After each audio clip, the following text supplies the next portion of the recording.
ఇది అసలు T20 world కప్పేనా? అరే సిక్స్లు లేవు, ఫోర్లు లేవు, అసలు 150 కాదు కదా, 120 కూడా. అసలు చాలా మ్యాచ్లు వాటికి 120 స్కోర్ కూడా వెళ్ళలేదు. అసలు ఇది టెస్టా, వన్డేనా, T20 అసలు ఏం అర్థం కావట్లేదు.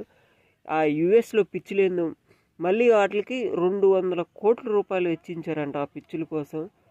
కానీ ఇది అసలు T20 వరల్డ్ కప్ లాగా లేదు.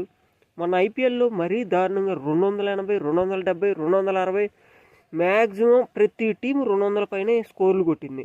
కానీ ఇక్కడ మాత్రం కనీసం 120 కూడా కొట్టని పరిస్థితులు కనపడుతున్నాయి. ఇంకా పిచ్చి చూడండి ఇంకా ఎలా ఉందనేది మనం అర్థమవుతుంది.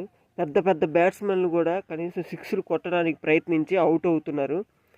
ఎనీవే అయితే వరల్డ్ కప్ బాగా వెళ్తుంది. యూఎస్ఏ టీం కూడా బాగా ఆడుతుంది. మన ఇండియా కప్పు కొట్టాలని మనస్ఫూర్తిగా కోరుకుంటున్నాం. 17 ఏళ్ళ తర్వాత ఇండియా ఖచ్చితంగా కప్పు కొట్టిద్ది. జై హింద్.